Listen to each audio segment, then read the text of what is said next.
In this video, we're going to finish up the notes from yesterday. So make sure that you take out the 3.6 finding zeros of polynomials notes. We started with 2 warm-up problems that were talking about writing the equations of our polynomials. And that's what we're going to finish today. Those 2 problems on the back side, we're going to write the equation. So just want to redirect our attention to number 2 in the warm-up problem. We had the zeros that were given, and we were able to write the equation in that factored form. And remember, when we're given the zeros are the numbers that make the equation equal 0. So when I have x is equal to -3, my factor is positive 3, x plus 3, because if I plug that number into my equation, -3 plus 3 is going to equal 0, right?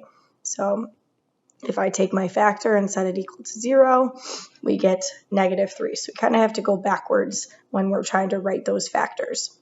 And that's exactly what we're going to do today. So I'm going to jump down here to the back side, number 3 and number 4. Number 3 says write the equation in standard form when we're given these zeros, x equals 3 and x equals 5i. So whenever we're given the zeros, we're able to write the equation in factored form first, and then we're going to be able to change it to standard form. So we're going to start with factored form, which means we need to find the factors. Start with factored form.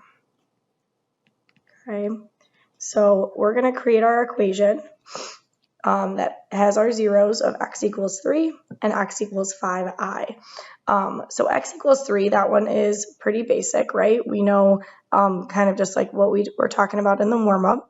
If I have x minus 3 to equal 0, then I know I would get x to equal that positive 3. So my first factor is going to be x minus 3. Then here we have our lovely imaginary number, x is equal to 5i. So the thing about imaginary numbers or complex numbers is that anytime we have an imaginary number or a complex number, they always appear in pairs, right? The only way that I get an I is after I take the square root, right? So if I have like x squared equals -100, I know that I would get x to equal plus or minus 10i, right, when we take the square root of both sides. So my imaginary numbers always appear in pairs. So even though we're only told that x is x equals 5i, we also know that this automatically means that x is also going to equal -5i. So this is at least a cubic function because we have 1, 2, 3 zeros. Okay, so anytime you see an imaginary number, the positive one is a 0 and the negative version of that number is going to be a 0. So we kind of have to go backwards, just like I did in this random example over here at the side. And we need to think about what would my equation need to look like in order to get x to equal plus or minus 5i. So basically what we're going to do is we're going to go backwards and we're going to square both sides. So we get x squared is equal to 25i squared. And remember, I squared, guys, is the same thing as -1. So this is really 25 times -1. So x squared is going to equal -25. If we add 25 to both sides, we would get our 0, or our factor, that would get us, if we go backwards, to that plus or minus 5i.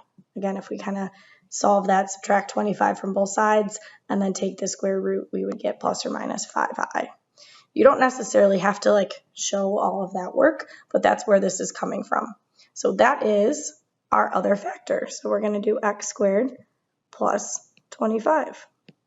So there's our equation in factored form, but remember the directions say to write the equation in standard form. So in order to change it to standard form, we just have to multiply.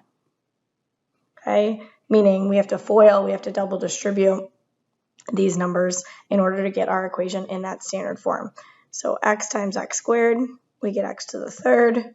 X times 25, we get 25x.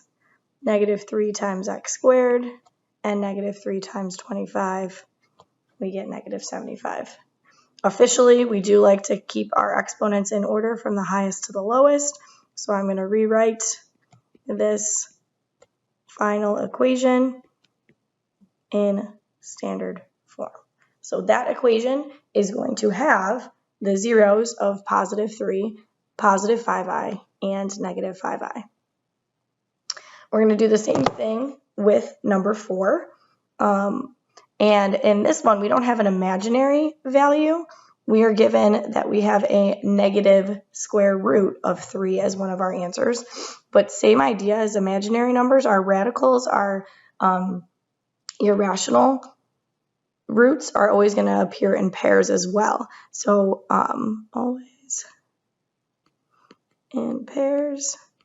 So again, we're given the zeros are x equals negative 2, x equals negative square root of 3, and then we know it also has to have the positive square root of 3. Because again, remember, when we take the square root, we always have the positive and negative version of our answer.